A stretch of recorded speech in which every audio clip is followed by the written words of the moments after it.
So Krishna had decided to go back to Dwarka, and he had asked Arjuna to help him convince Yudhishthira to let him go. And I think we mentioned that the last line that Krishna says is, if you have any love for me, O Arjuna, you will lead your life according to these instructions. Always remember your actual identity as a soul and remain fixed in rendering service to the Supreme. So I think I did speak about that, right? I did? Nobody remembers? So, like, if there's like final instruction that Krishna is giving is this: what? Remember you are a soul. And so easy for us to forget and get lost in worldliness and body identification. And even with body identification, the thing that I guess torments us the most is pain, physical pain, and then death. Ours, others, causes so much restlessness. But when we remember we are soul. But also remembering we are soul is interesting because we get attached to people in our lives, and it's interesting when we get attached to people, suddenly we want more from them, but also we forget how beautiful everyone else is. Because now our focus is only this person. And then sometimes somebody else comes along and they're not the same. Obviously, they're not the same. We are all different. And then in our head, we compare. But this person was maybe more talented in a specific area. This person was soft-spoken. Now, the one I attached to. And now the person who I've met, I'm thinking they're not soft-spoken, or they don't have that talent. But they'll have another talent. And their lack of soft-spokenness will have its own charm. The reason we can't see its charm is because we are comparing. And because we want it to be like this person that we are attached to.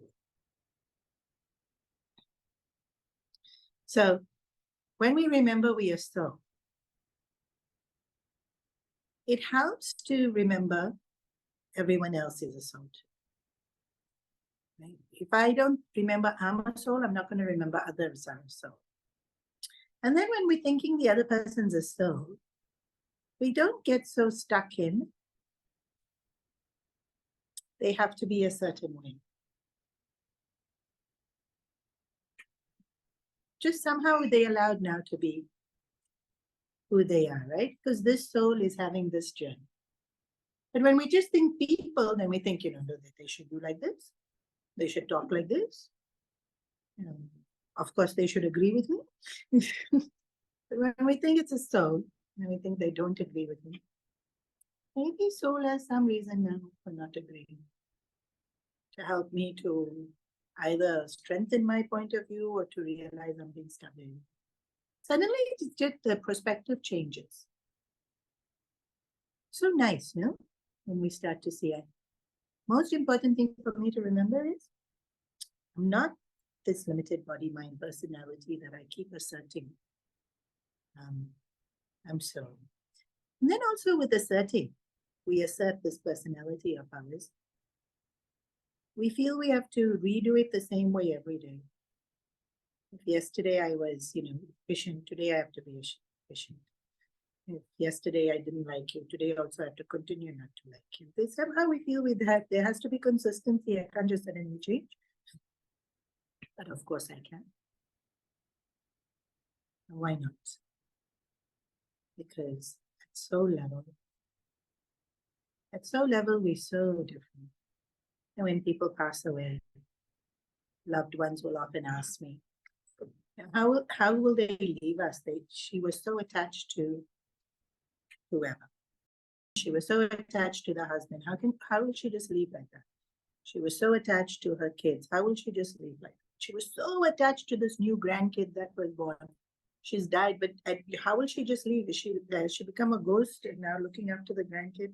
People get genuinely scared. Soul isn't attached. Personality might be attached. Soul is attached. What you're remembering is the personality. Soul can't be attached. It's the most divine, most pure part of us. It's so nice to remember this. And even though I have my attachments, but my soul will be free. Even while I'm attached, my soul is free. So if I'm the soul, then I'm also free. So am I really attached? No need to be attached. Soul is already free. I'm going to go back to being soul only. So then why now I'm going to hold on to this? I don't know how long I'll hold on. Soul will anyways let go and go off to where it needs to go. It's not going to stay here and become Bhoot Pisach. It's not going to be right. Which one of us want to turn into ghost and stay here and run after the attached person, right? Do what? Can't accomplish anything. We'll also all happily go. Especially if you're doing satsang, you're going to go. After Mahabharata, hopefully lots of detachment comes. Why to live like this useless life? So, Krishna said, advice. I'm pretty sure I mentioned it, but maybe I didn't say all of this last time because, every time I say something, add masala, add spice. The same aloo bhaji, just masalas are different. Essence of what Krishna said is same. What did Krishna say? Most important, you remember you are so. What I said last time, I don't remember. This time now I'm saying. Okay, so now, before he's about to leave, he gets onto his chariot in Hastinapur. Then Mother Kunti comes to him. This is a very, very famous part of the Mahabharata that gets very often quoted. Well, at least I've heard it quoted several different times in different satsangs. So Mother Kunti comes, and so Mother Kunti has now done so much tapas. So firstly, she was in the forest with Pandu because he decided he had to leave the palace because of this curse of his. So she was already doing tapas in the forest with Pandu and Madhavi because they cannot, right? He could not. So tapas. Then Pandu dies. Madhavi joins him and she's looking after the kids, tapas. Then they were almost burned. She's in the forest doing tapas. Then she comes back to the palace. Again, the kids get sent off to exile. She stays in the palace, but her kids are in exile. She's not going to live like a queen. In the palace, she continues to do tapas. Now the war is going on. Obviously, she is praying for the welfare of her children and her grandchildren. She did so much. So Kunti's whole life, she's gotten so much tapasvic strength. Like we've spoken about Gandhavri's tapasvic strength because she wore the blindfold. But Kunti would have had as much, huh? Like she's really sacrificed. And interestingly, none of the Pandavas asked her to give their tapas. You really see when we talk about why the Pandavas won, why Krishna stood with the Pandavas, there's so many of these small things. That, like Duryodhana took all his mother's tapas so that he could not be hurt in the war. But what was the point of that? He was going to die anyways. Yeah. But thanks to her tapas, he goes to heaven. Duryodhana didn't deserve to go to heaven, but he went to heaven on his mother's punya. It's like bank transfer. She transferred all punya. And that too amazing. Of course, most mothers would. A lot, maybe not most. A lot of mothers would. For their kids, take even punya. Gandhavri did. Duryodhana took. Now, mother will give is very nice. Should the kid take? Kid is okay.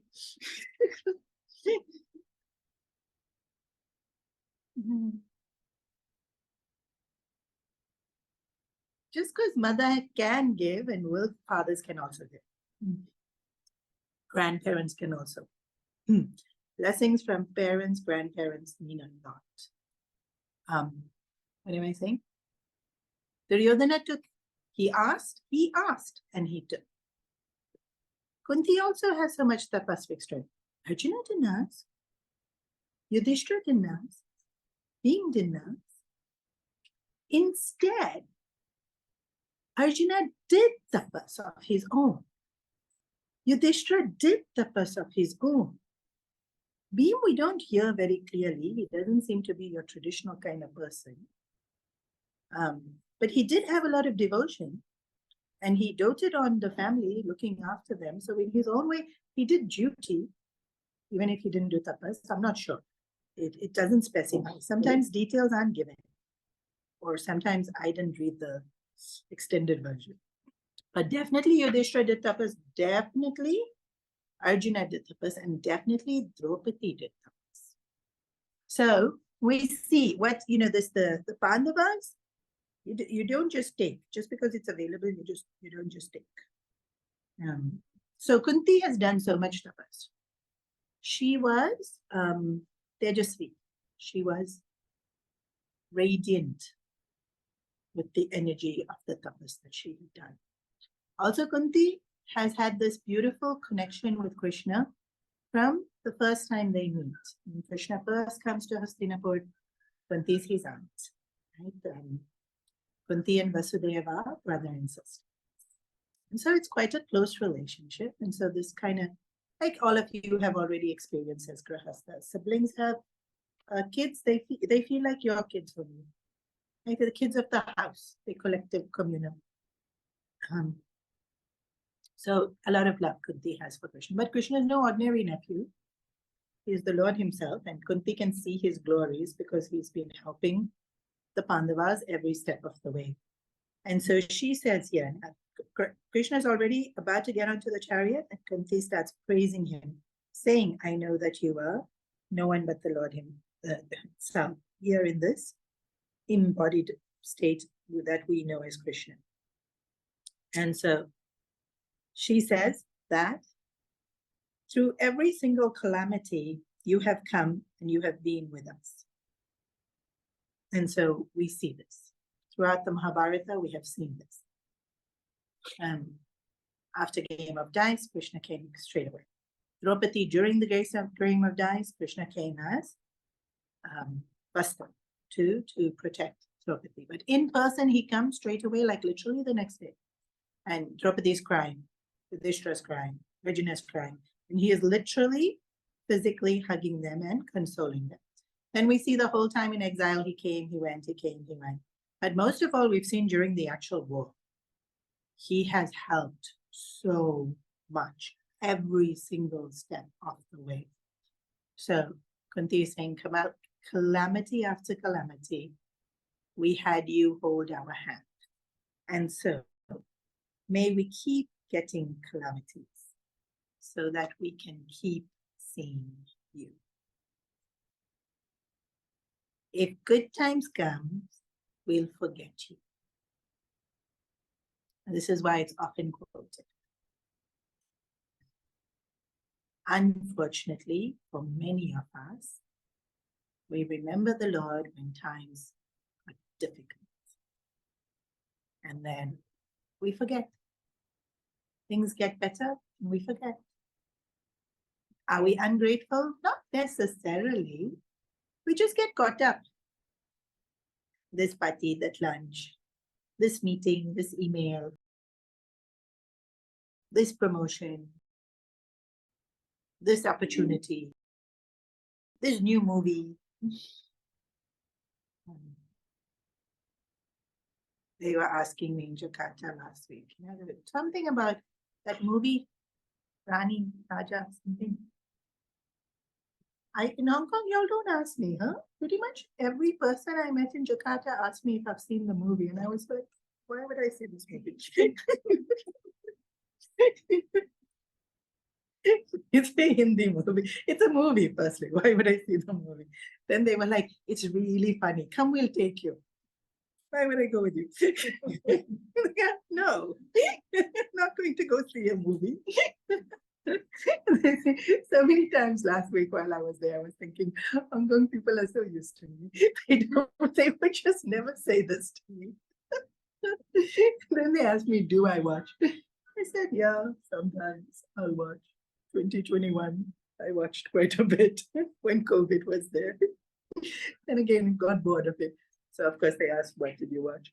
So I said, some Korean drama. So then they listed 5, 6 drama. Watch this, watch this. I'm like, whoa, whoa, whoa, whoa. 2021. I watched. And we don't watch anymore. We get so easily distracted, right? So remember the Lord? Distracted. But when times are tough, we're not distracted. We're very focused on getting rid of the pain. Will we listen to a list of movies to watch? No. What do I have to do to get rid of this pain? Whether it's physical pain, mental pain, some emotional stress. We get very focused. We'll do chalisas. Very seriously, sitting nice and straight, eyes closed. Why there's pain? We need to solve this problem. Then when the pain's gone, do chalisa. Did I do my chalisa today? You have to think. If you have to think, you didn't do it. No, I think I did it. You didn't do it with concentration. You have to think, did I do my chalisa today? Which, that means the mind is wondering, fickle. Which is the nature of the mind. That's what the mind is. It's not unusual for the mind to keep wondering and be fickle. That's the nature of the mind. So, Kunti says, don't give me good times. Give me challenging times. Kunti's one of the only people who has ever asked the Lord this. Most people go to the Lord, solve my problem. Even if I don't have problem, give me something. Give me a holiday or whatever it is we want. We all want something or the other. Make me thin. Whatever it is we want, right? Bhagwan, please. I don't ask you for much. Just this much give me. Make me famous. Make me popular. Make me beautiful. Make me successful. Make me powerful. That will usually be what we ask for. Give me love. Give me, even as spiritual seekers, what will we ask? Give me peace of mind. Give me satsang. Give me bhakti. What did Kunti ask? Give me challenges.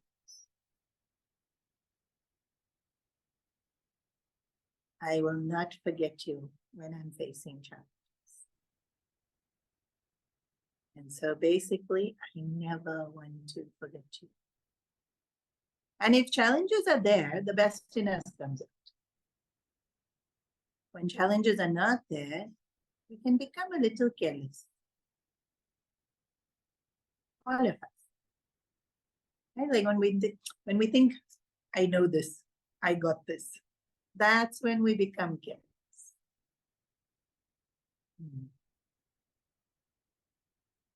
If we think, no, I have to concentrate, I have to do this well, we're so focused. In fact, we do it exceptionally well. Then when we think, no, I'm good, that's when we'll get careless. That you'll see even with whatever job.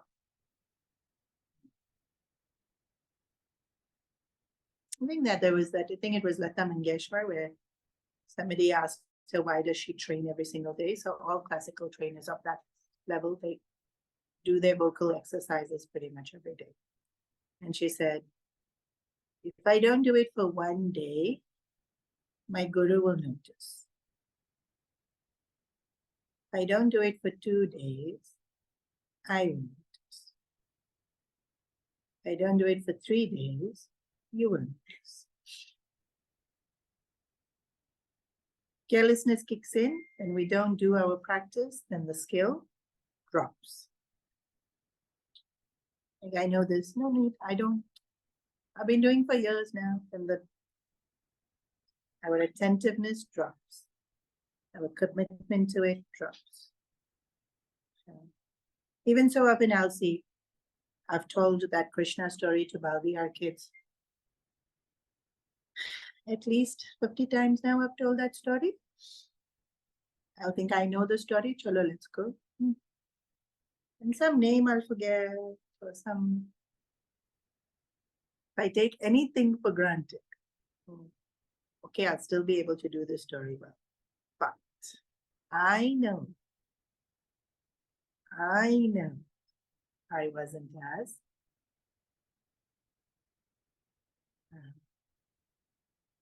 And then read the story again. 50 times you read the story, 51 times read the story. What's the difference? You're reading Krishna's name, you're reading Krishna's glories. It applies to everything that we do. So Kunti says, give me challenges. And this is often quoted because it reminds us, when good times come, hold on tight. Usually we hold tight during bad times. During bad times, we're already doing all the right things. We should hold on tighter during good times. Think of him more during good times. Surrender more during good times. That's what Kunti is telling all of us, teaching all of us, but also teaching us so beautifully that not to shy away from calamities. She actually asked for this. Why? So I can see you again. And then her second line is, seeing you means I will no longer repeat birth and death. As long as we don't see the Lord, we're stuck in this wonderful cycle, birth, death, otherwise known as samsara. So when we're looking at Krishna, we say. When we're thinking about Krishna, we say. We forget Krishna, and then we stuck in this cycle. Spinning, not stuck, spinning in this cycle. Lost in the cycle. And samsara is also often depicted as an ocean. And you? In the ocean. It's actually quite scary to be in the ocean. It's nice near the shore when you can feel the ground. If you're in the water and you can't feel the ground in the ocean, it's very disorienting. Yeah. This is how much stamina we have. It's like the shore. Like people who have swam that canal, like, wow. Right? Imagine the mental strength they have to swim the canal. Able to face themselves. Yeah. And then finally, Kunti ends with this beautiful line that says, it's very poetic and well known as a metaphor. And she uses the river Ganga as her example, but it's usually a river is used as the metaphor, simile, whichever one it is. Just as the river Ganga flows to the sea without hindrance, let my attraction be constantly drawn to you without being diverted to anyone else. She specifies anyone else. So she's praised Krishna, praised Krishna, praised Krishna, asked for calamities, asked that she always thinks of him. And then finally says, let my thinking of you be undiverted. Let it not go anywhere else. Let it be as focused on you the way a river is focused to reach the ocean. Meaning we want that to be our end goal. And so I'll finish this up now because we need not come. Kunti's character in the Mahabharata is praised extensively. As a mother, she's praised. As a wife, she's praised. As a devotee, she's praised. Did she make mistakes? Yeah. We know. Did she live a life of regret? Yes. And Kunti definitely didn't live a happy life. She didn't get to enjoy her husband. She didn't get to enjoy family. She didn't get to enjoy being a queen, even though she was a queen. Born to be a queen. Married to an amazing man. Had amazing children. She didn't enjoy any of it. And so some people might think this is very tragic. Please no, Kunti doesn't think it's tragic. We can be given, but not to be enjoyed. This is such a nice thing to remember, right? I was given this. Yeah, but it didn't mean you were meant to enjoy it. Then what was I meant to do with it? Give it up.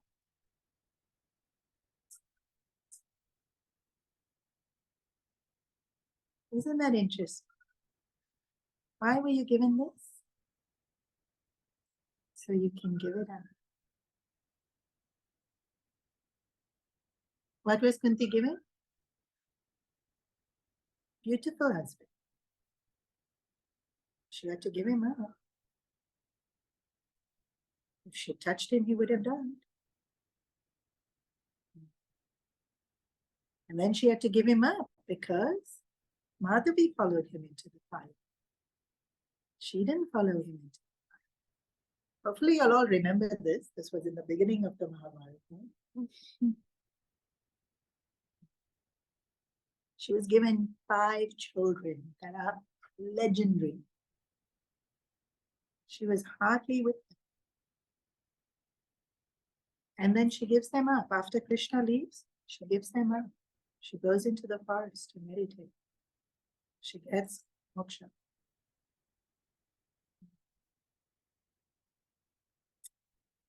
She was given kingdom. She gave it up. It's very interesting when we're given things. You know, this wonderful word we keep going back to, entitlement. Were we given it so that we have it? Not necessarily. Were we giving it to enjoy it? Not necessarily.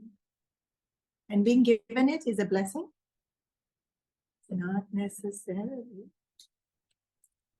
Kunti's like exceptional because she gave up. Everything she was given, she gave up. Even when she was given this boon to be able to invoke the devatas, she, in her youth and her enthusiasm and her curiosity, she invoked Surya Devata and she had Karana. And then she realized how disastrous that was. She gave it up. She never used the boon. Years and years, she didn't even tell. She didn't tell Pandu she had this boon. The rishis told Pandu, your wife has this boon. Pandu comes and tells her, why did you tell me? Because she had given it up. Even her boon she gave up. After having put Karna in the river, she didn't want to ever use it again. Like, look at this woman's strength, huh? She was able to give up everything. Now you're thinking that sounds terrible. She got moksha. You ask for Krishna, you'll get Krishna. You ask for something else, you'll get whatever it is you asked for. Be careful what you ask for.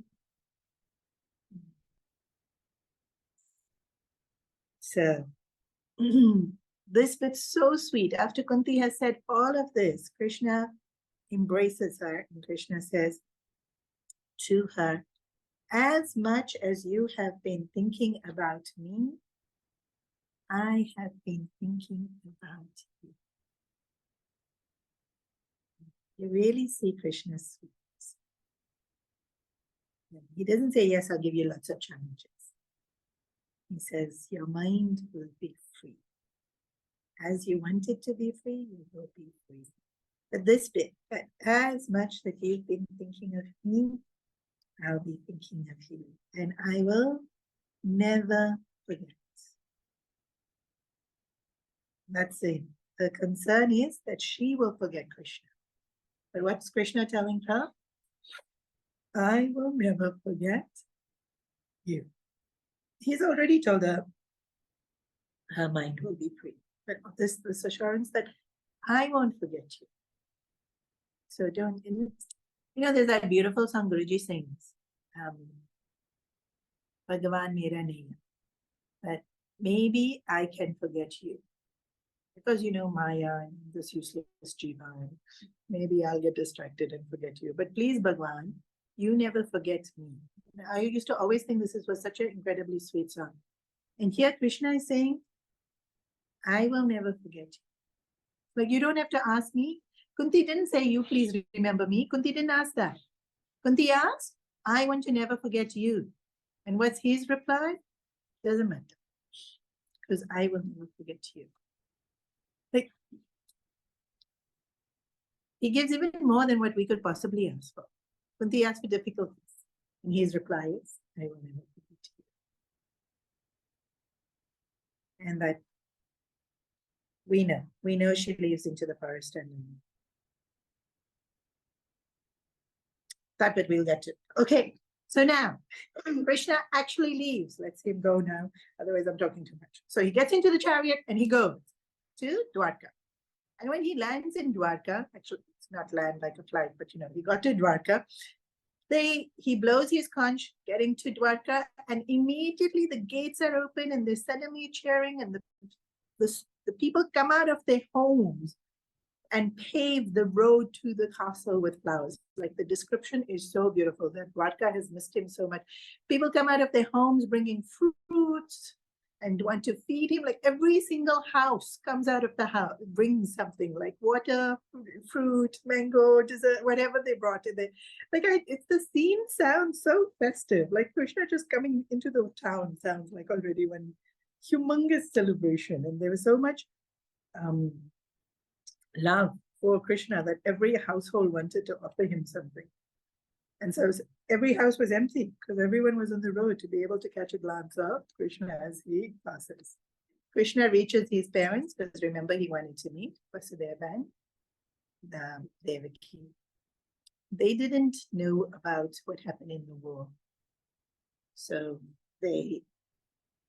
Krishna narrates to them briefly what happens. And, he's being very attentive to his parents. They, of course, haven't seen him. They want to be attentive to him. And then Subhadra says, Krishna, why aren't you telling them that Maya Abhimanyu is no? And then, of course, Vasudeva and Devaki are filled with grief. And so he spends the rest of his time consoling them. And then Krishna does the death rites of all the Yadavas that were involved in the war, mainly of Abhimanyu. Remember, this is the reason he went. And so, here when he said earlier that he doesn't forget us, like, he knew his parents didn't have this news yet. Remember, Abhimanyu grew up in their house, in Krishna's palace, but they stayed there at home.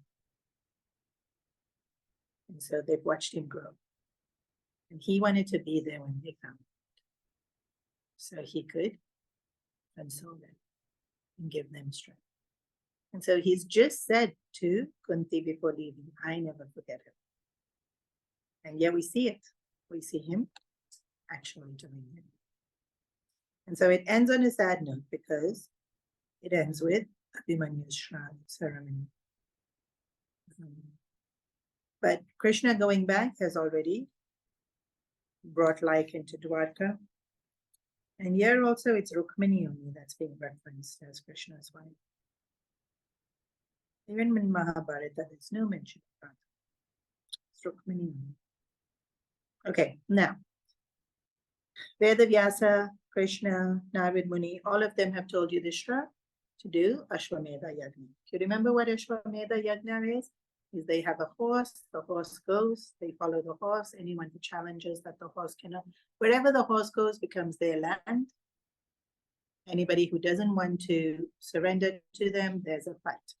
Now, Yudhishthira already did Ashwamedha Yagna earlier. I don't know if you all remember that. When Indraprastha, so the kingdom was divided, half was given to Duryodhana, half was given to Yudhishthira. The half that was given to Yudhishthira was barren land. They invoked the rains, etc., etc. They made it into a beautiful land. They started farming. The palace was stunning, and they did Ashwamedha Yagna. And in fact, some will say that's when the Mahabharata war seed was started, because during that Ashwamedha Yagna, Duryodhana saw how wealthy Yudhishthira was, and that's when his greed became too much. That's when his jealousy really, like, new level of jealousy, seeing how much wealth in this Ashwamedha.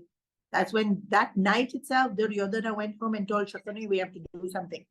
And that night itself is when the game of dice was conceived of them. So a lot of people will say that first. And so even Yudhishthira is thinking that first Ashwamedha Yagna didn't bring about any good. I don't know if I really want to do this, but now Vedavyasa said to do it, Krishna has said to do it, Narad Muni has said to do it. And also remember, Yudhishthira is in still a lot of grief. A lot of other people are still in a lot of grief. They need to keep busy, do Ashwamedha Yagna. It's a very big yagna. And then the reason Yudhishthira did Ashwamedha Yagna last time was for Pandu's peace of mind. Now again, after the Mahabharata war, all the ancestors might be a little bit agitated. So again, we do something to help put them to peace of mind. Around about that same time, Parikshit is born. Parikshit is Abhimanyu's son. Uttara and Abhimanyu have a son, Arjuna's grandson. Abhimanyu is Arjuna's son. Parikshit is Abhimanyu's son. So Arjuna's grandson is born, which is now the only heir to the throne, because everyone else has been killed in the war. In some narrations, Parikshit's birth is described extensively. But here we've already seen that scene. When Shwetama released that arrow, I had already talked about how Krishna protected it. So today we don't need to go into it too much.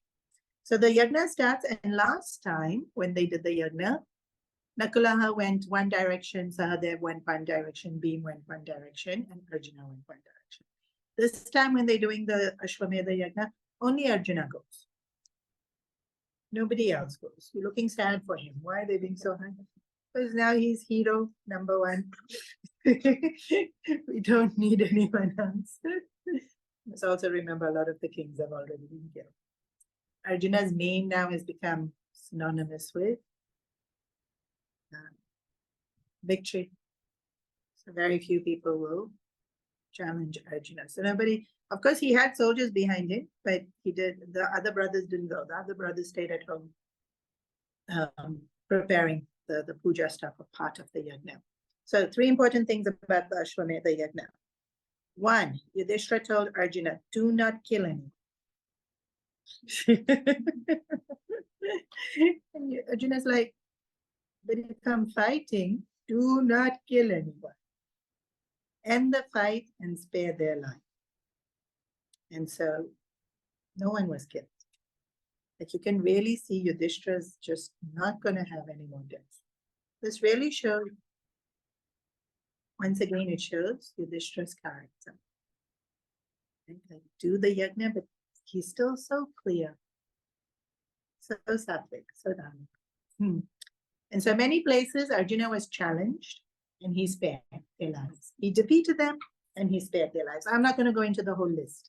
The list is very long. It's all those people that were in the war, their sons, their grandsons, their nephews, this one came out to fight with Arjuna. Arjuna, poor guy, has to fight so many people again and spares pretty much everyone's life he spares. One person I will note, which is the second thing, is he reaches Jayadratha's kingdom. Who was Jayadratha? Person responsible for Abhimanyu's death, Dushala's husband, who had tried to take advantage of Draupadi. Any of this ringing a bell? Yes, some of you remember who Jayadratha is. Okay, great. Dushala is still alive. When he gets to Jayadratha's kingdom, Jayadratha's son was killed in the war. So I think it's few nephews come out to attack Arjuna. Dushala comes running out of the palace when she hears Arjuna is there. She's weeping. Arjuna stops fighting. He literally drops his bow and arrow, jumps down from the chariot, and goes to embrace her and to comfort her. And then he curses Duryodhana to make me see tears in your eyes. This is all Duryodhana's. There's zero malice to Dashalaha. Like there's so much brotherly affection towards Dashalaha. What does he curse? That I have to see tears in your eyes. After everything Jayadratha did, none of it overlapped into Dashalaha. Because of Jayadratha, Draupadi was insulted yet again. Because of Jayadratha, Abhimanyu was killed. But when Arjuna sees Dushala, none of that features. This is his sister. And he shows love. And so she cries in his arms for a significant, and she tells everyone, leave him alone. All the nephews, all the warriors, all the ministers, everyone. And what is them to surrender the kingdom? As per the rules of the Surya Yagna. And so, for everything that Duryodhana was, it didn't touch Dasharath. And many other brothers also. A lot of the brothers just went along. It's not that they had malice in their hearts. It's so nice that we can see this. That we don't have to, so our relationship to one person doesn't have to pollute our relationship to another person. It's also really nice to see the side of Arjuna. We've seen he's not so tough guy, although he has full reputation of tough guy. As we read the story, not so tough, huh? He doesn't really want to kill anyone. Yudhishthira says, don't kill, he's happy not to kill. Good thing Dean didn't go. The third thing that happens in this Ashwamedha Yagna was very nice. I don't think I read this story when I read the Mahabharata last time. So they get to, the horse and Arjuna is they. The army also, but I don't know anyone in the army. But the horse is a very significant part of Ashwamedha Yagna. So the horse reaches the kingdom of Chitra. No, princess of Chitragada. Ganda? Charit? Okay, something like that. And the princess of this place is Arjuna's wife. And they had a child by the name of Bahruvahana. It's not a name that rolls off your tongue, but I will try to say it as clearly as I can. So Bahruvahana sees the horse coming, sees Arjuna coming. He's seeing his father. He's so excited. He bows down. He hands over pretty much kingdom. Which son wouldn't, right? This is my own father. He doesn't get to see that often. And Arjuna is so annoyed with him. Arjuna is like, this is not how a Kshatriya acts. Like somebody's come to invade your kingdom. Fight for your kingdom. Protect your kingdom. And he's kind of like, I don't want to fight with you. Almost like, Papa, why are you making me fight with you? I mean, that's not what's said here, but it's kind of like the essence of what's being said here. It's like he's so confused looking at Arjuna, like, why are you scolding me? You haven't seen me for so long. Why can't you just hug me and accept the kingdom and let's just... And the Arjuna gets even angrier, like, haven't I taught you how to behave like a Kshatriya? Where's your skill? Why aren't you being brave? Why aren't you being fearless? And he's still very reluctant. He doesn't want to fight with Arjuna. And then suddenly from nowhere, Ulupi comes up. Who's Ulupi? Do you all remember? She's the Naga princess. Also Arjuna's wife. So it's Bahruvahana's stepmom.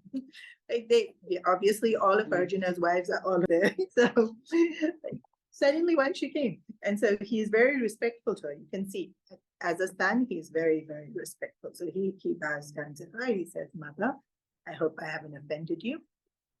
And Ullupi says, you should fight with him. With who? With your father. Why? And she says, because it will bring blessings to both. So he thinks for a moment, and he thinks, she's also my mother. That's her husband. This must be for our good. So he fights. Now he's Arjuna's son. He's talented. He's skilled. He puts up a really good fight. So this is the kingdom, I think, where they told Arjuna that the son will be the king of this kingdom. Right? So you can't take him, you can't take your child. And that all worked out very well because Arjuna anyways couldn't take anywhere in back to Hastinapur. Although after this Ashwamedha Yajna, a lot of his wives go back with him. So I think Draupadi after the war also it's like okay, so father and son, Arjuna and Bahuvahana, are fighting, and it's a ferocious battle, and they injure each other to the point where son has fallen, fainted, unconscious, and the arrows have pierced Arjuna, and it appears as though he's died. So the princess now comes, Chitra Gandharva's princess, who's also Arjuna's wife, whose name is Chitra Gada. And she sees Arjuna on the floor. She sees her son on the floor. She's distraught. She's weeping. She's like, this cannot be. Like, they've met after so long. I haven't seen Arjuna for so long, and now I'm seeing him like this. And then she ends up staying with Arjuna and poor son. And she's wiping the dirt off his face. And then but at the end, she stays at his feet, at Arjuna's feet, and she's weeping this whole time. And then she looks up at Ullupi, like, what are you doing here? So she's the Naga princess, which means she lives in water.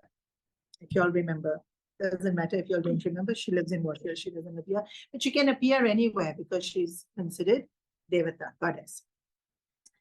And just then, Bahuvahana wakes up from his injuries, and he comes, and now he's seeing Arjuna looks like Arjuna has died.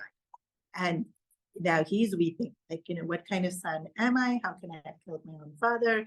This is the worst life ever. And then he looks at Ullupi, like, why did you tell me to fight with him? I wasn't fighting.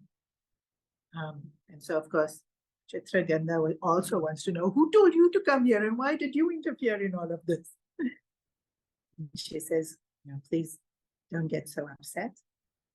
And she disappears into the water, and she brings back this stone from the water that the Naga people have that restores life. And she tells Bahuvahana to hold the stone to Arjuna's heart, and Arjuna wakes up. And she says, when Arjuna wakes up, that why did you fear? Nobody can kill Arjuna. He's always under the protection of Krishna. It only appeared like he was dead, and it had to be this way. And so even Arjuna, now that he's conscious, looks at Ullupi and says, what are you doing here? It's like now two wives are there suddenly.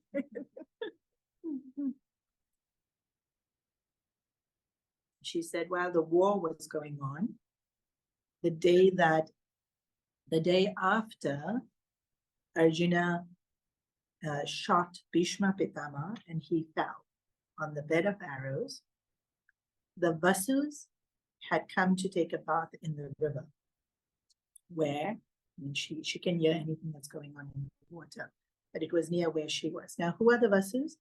So rewind right to the beginning of the Mahabharata. They were 8 Vasus. They had played a mischief on some rishi. They got cursed to come down on earth.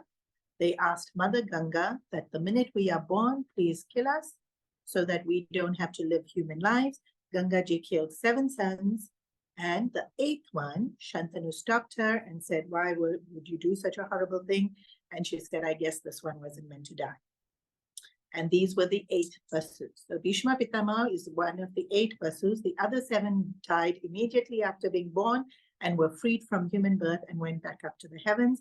And so they were waiting for Bhishma Pitama, but he was alive for a really long time. So they were waiting for a really long time. And then finally, when Arjuna defeats him, they think it's done very unjustly.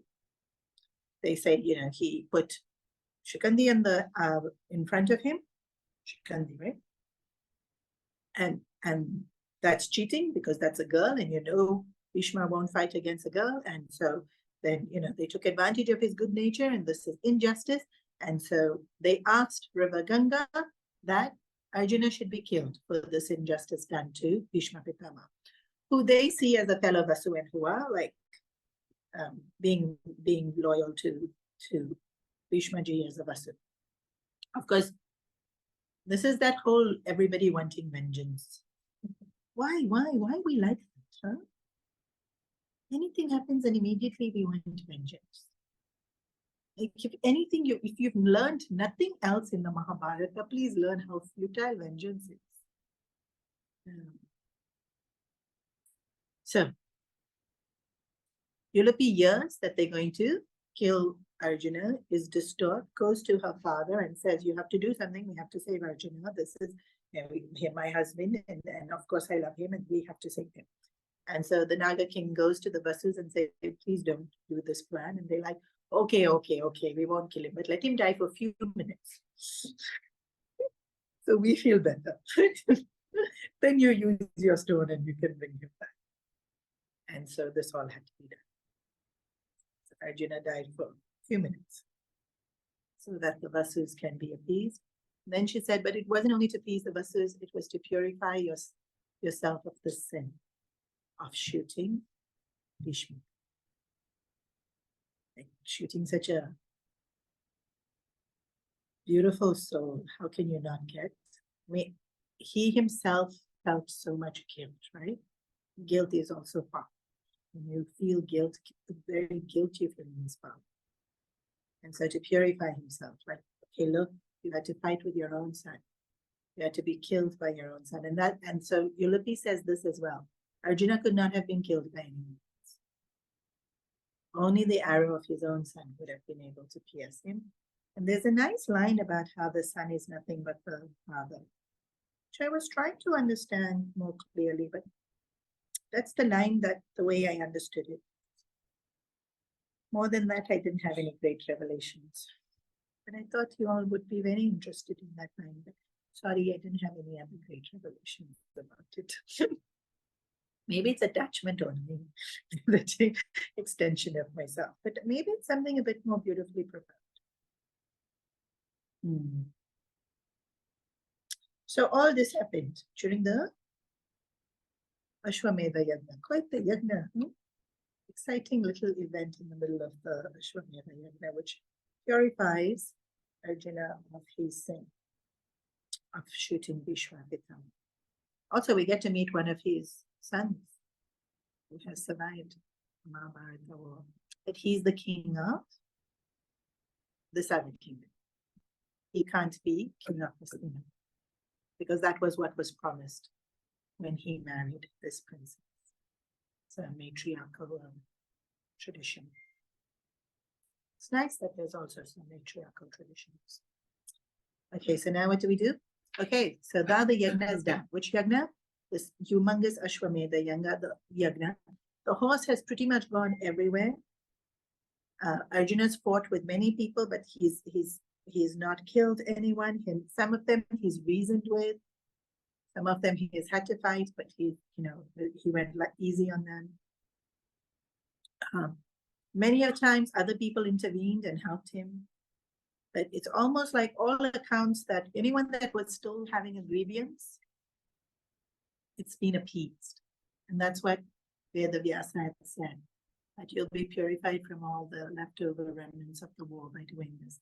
Because he's gone everywhere. Like if you read the list, pretty much all those people that were in the war, he's gone to all those kingdoms. And then now, since every single kingdom has surrendered to him, it means that now the land is united. Before this, everything was still segregated, Kaurava, Pandava. But now everybody has surrendered and now everybody is united. And that was the purpose of Yudhishthira becoming king, to bring unity back to the land. Whereas during the Duryodhana's regime, there was lots of little, actually in today's world you see it. This one doesn't like this one, this one doesn't like this one, this one doesn't like this one. Even if you read World War histories, how did the World War happen? Two people didn't get along and then people took sides. The whole globe got involved in it, except for Switzerland.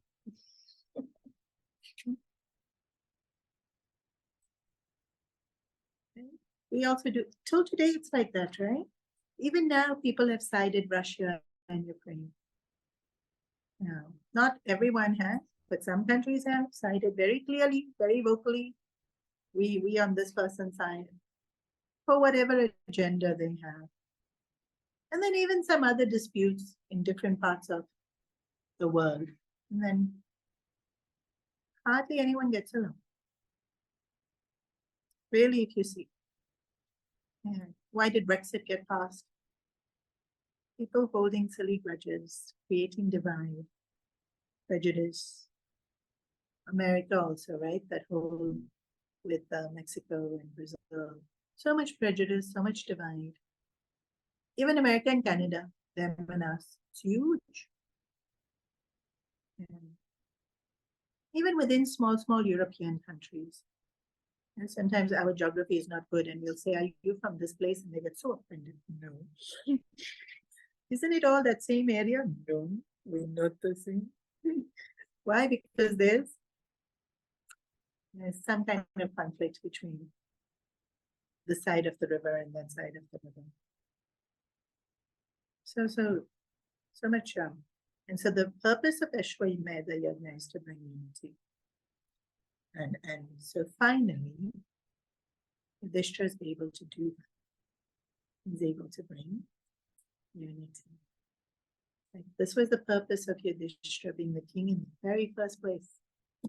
Why was he born to Pandu? To fulfill this purpose. Sometimes it takes so long to fulfill our purpose. Huh?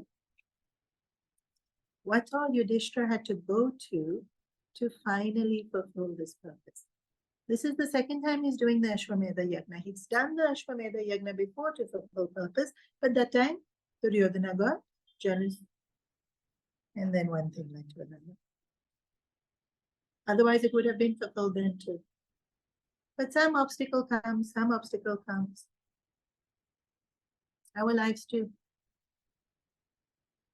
Sometimes we're so impatient. Are we there yet? No. So here we see, finally, the entire land of Bharat, which is huge, now belongs to Yudhishthira.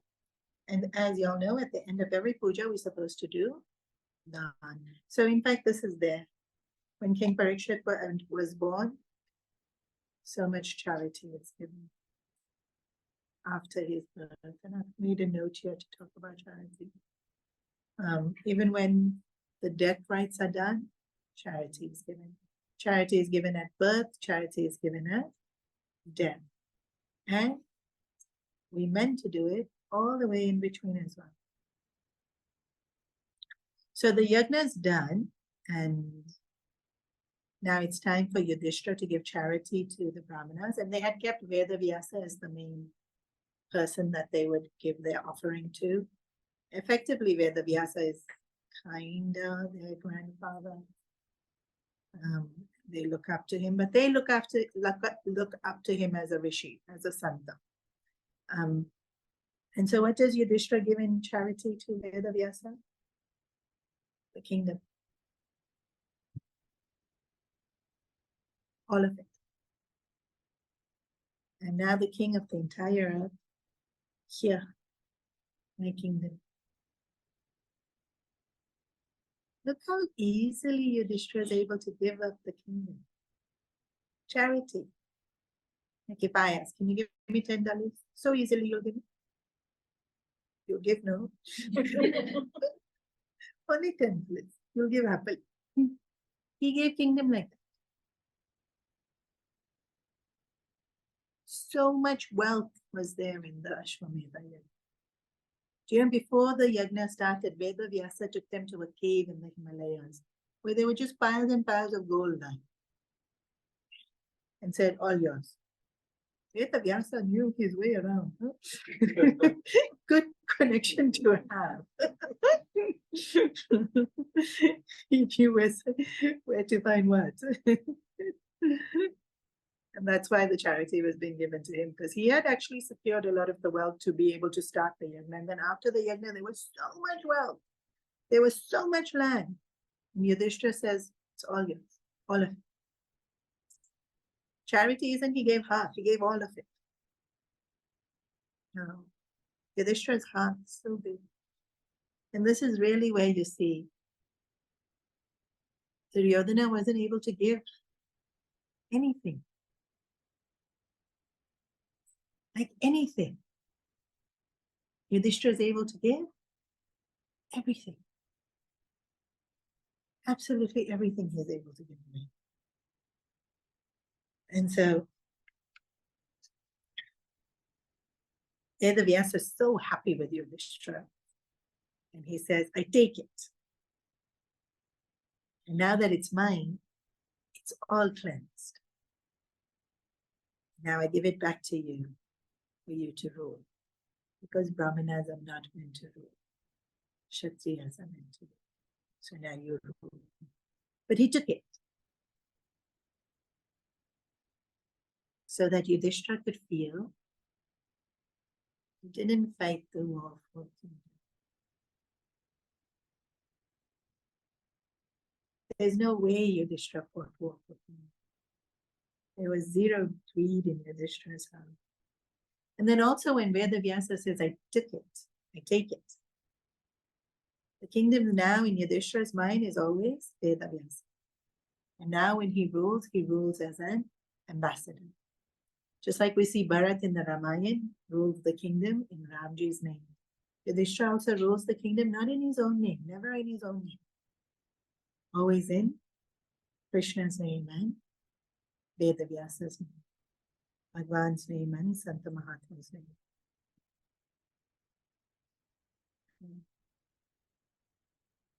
And you see that this is the second time Yudhishthira is able to let go of the kingdom.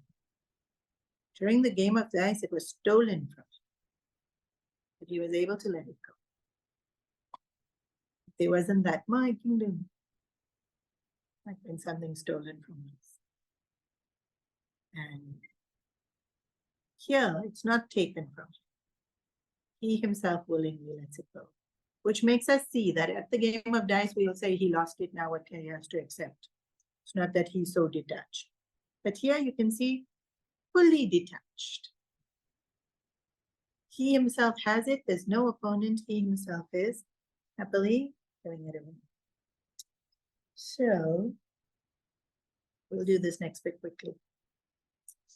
After that, they live for 35 years before the next eventful thing happens.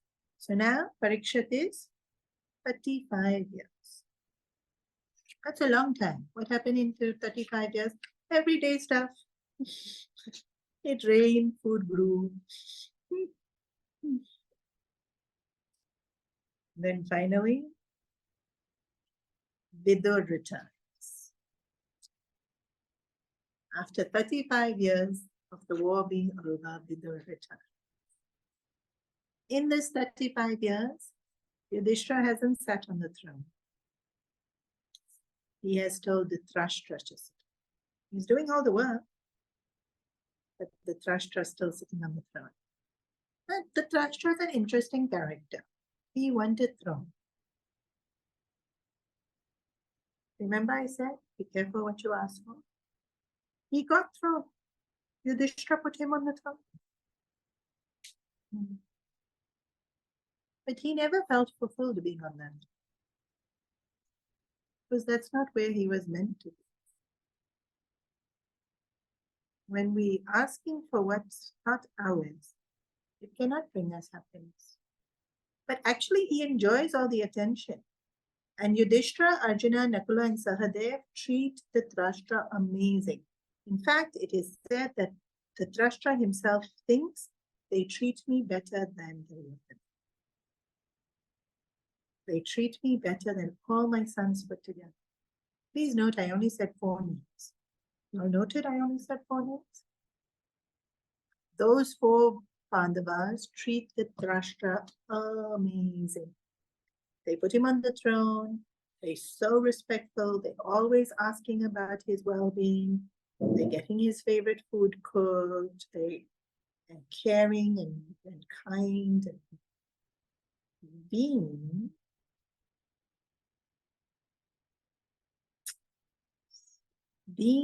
taunts. When Yudhishthira is not around, he's also clever. He doesn't do it in front of Yudhishthira. When Yudhishthira is not around, he will make some comment or the other about how he killed the lion.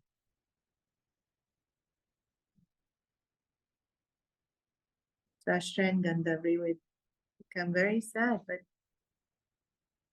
what can they do?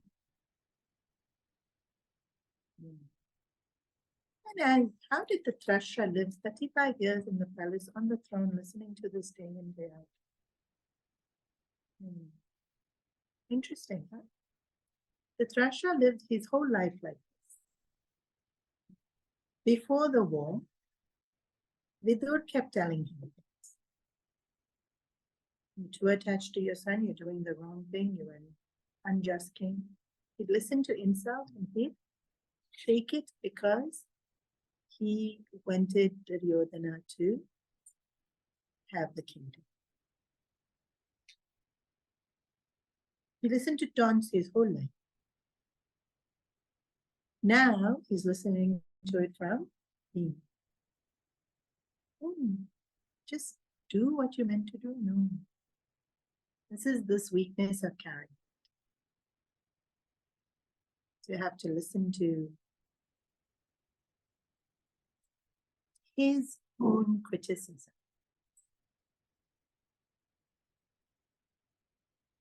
Knowing the criticism to be correct. Literally, his whole life this has happened.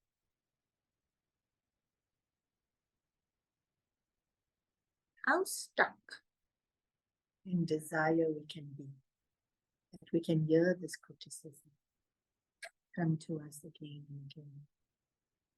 So stuck in desire. But also not nice of me. Really not nice of me. These are elderly people who have lost their kids. And Bhim's holding on to vengeance after killing them. After killing the Duryodhana, let it go. Bhim couldn't let it go. And so earlier I said it was that Ashwamedha Yagna that some people will say was the cause of the Mahabharata war. But even Bhim's pettiness is the cause of the Mahabharata. Because from a young age, he taunted Duryodhana. I'm stronger than you. Why did Duryodhana want to poison him? Because he taunted. Bhim picked on and bullied the Kauravas. As a young boy, he did. This is also another beautiful thing about the Mahabharata. They don't sugarcoat. They don't suddenly make all the Pandavas look amazing. Bhim, he taunted, he bullied, and then Duryodhana started disliking him immensely. Duryodhana disliking Bhim, understandable. Bhim was petty. Duryodhana disliking Arjuna doesn't make sense. Duryodhana disliking Yudhishthira makes zero sense. But why? Overflow. Arjuna didn't have overflow to Dushana. But here you see, they have overflow to character. Bhim, Yudhishthira, Arjuna, Pandavas, overflow. Don't like one, don't like all.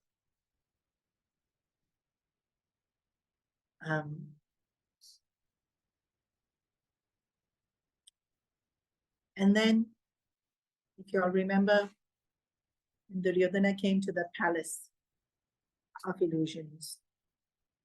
It was Bhim that said, blind man's son. Bhim taunted. What's the word in English? Wind it up. Instigated. Charave, we say in Hindi? Or is that Gujarati? Chavi? No, but it's like you needle at someone to, you know how to get to that spot that irritates them. Bhim did that. Deliberately, consciously Bhim pricked where he knew it was sore.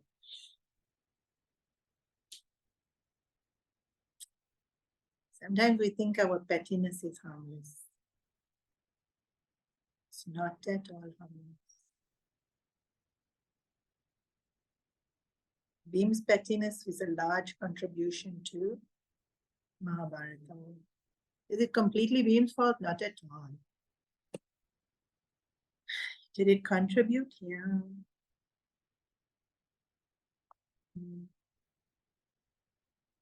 So why did Vidur come? To tell Dhritarashtra, enough already. You were never meant to be king. Why are you still sitting on this throne? But I'm saying it sweetly. Vidur says it very harsh. Oof, his words are quite sarcastic and dripping with taunt and insult. Basically, he says, how can you eat the food in the house of the people that you have tried to kill and have killed yourself?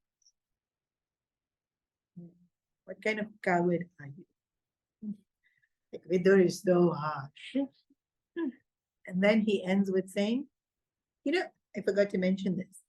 35 years after war is fought, Yudhishthira is thinking, we should now go to the forest, meditate, hand kingdom over to Parikshit. He's old enough, he's capable enough. Dhritarashtra hasn't thought that yet. So this again, Vidur taunts. Yudhishthira is thinking of leaving the kingdom. You still not leaving the kingdom? Like, what will have to happen for you to leave this kingdom? Your son has been killed. You're still not leaving the kingdom. And Yudhishthira hears everything with his head down. And Vidur decides there and then, I will leave tonight itself. And he looks up and he sees Yudhishthira's face and he realizes Yudhishthira won't let him. And so he decides he'll leave in secret. And so that night, Vidur, Dhritarashtra, Gandhavri, and Mother Kunti leave for the forest to meditate. They go to the western Himalayan mountains. I don't know which one. Western. And they meditate. After there some time, all of them leave their body. But before Vidur, when Vidur was doing this whole spiel to Dhritarashtra, he says, Kali Yuga is about to start. When Kali Yuga starts, your tapas will bear more fruits. Chalo, let's go do tapas. You need to purify yourself. You have done so much sin. Again, I'm saying it nicely. Vidur says it very harsh. He lists all the sins that Dhritarashtra has done and said, you need to purify yourself. We are going to mountain to meditate. And so exact time frame of when what happened, we don't know. But we know that night itself, they left. 35 years after the Mahabharata war, they left to go to the mountains to meditate. Next morning was the Duryodhana Shraddha Puja. And Yudhishthira kept waiting for the Dhritarashtra and Gandhavri to come. It's their son's Shraddha. Of course they will come. Why haven't they come yet? When he goes into the room, he's distraught. How can they leave? Have I failed as their son? Why would they leave? Like Yudhishthira outdoubts himself first. We're so quick to judge others. How dare they lead? No. What does he think? Did I do wrong?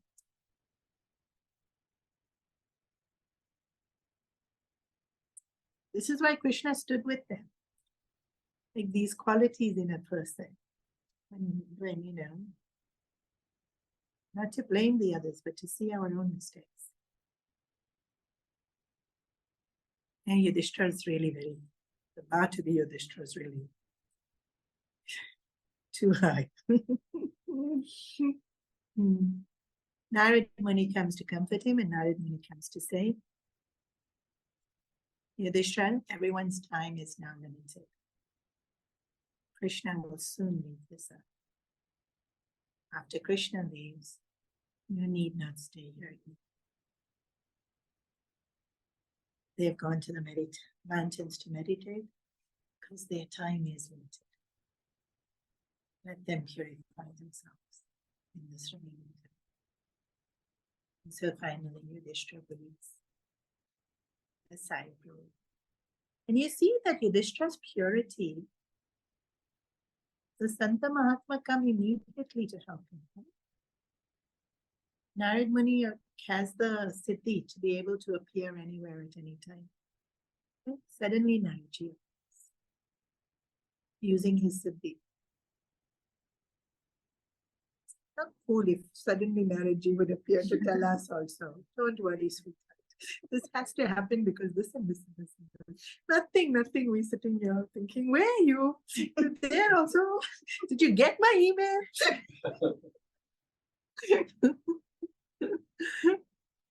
Yudhishthira's power, purity. That he was guided every step of the way. Oh, I spoke so much. We should stop. Questions? Not really a very philosophical class, but anyways, anybody wants questions?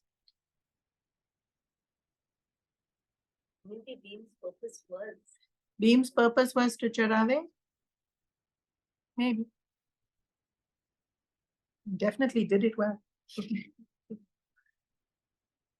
Even he was the one that tipped Jayadratha over the edge, right? Arjuna fought with Jayadratha and left him. Beam shaved half his beard. It was Beam that insulted.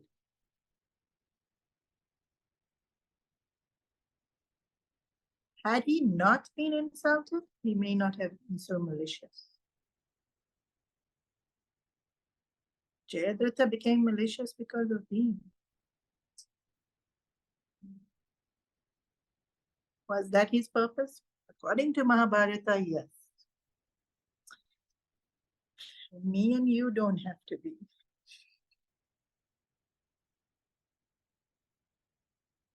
He's a Pandava and he still has this flaw. Which means we also nice people only, right? We have flaw for sure. Can we be petty? Do we don't? We want revenge. We're quick to blame. But that's all we need to remember. These are not qualities that help us.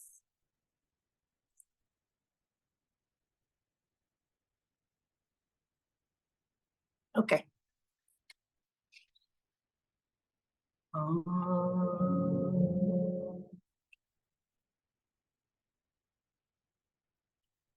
Sarve bhavantu sukhina, sarve santu nira, sarve tatra pasyantu, kaschit kalpakare, asato ma satamaya, tamaso ma jyotika, mrityum ma sankam.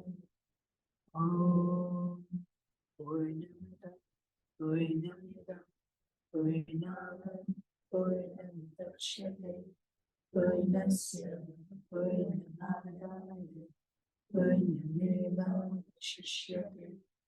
Om Shanti Shanti. Shanti. Hari Om. Shanti. Hari Om.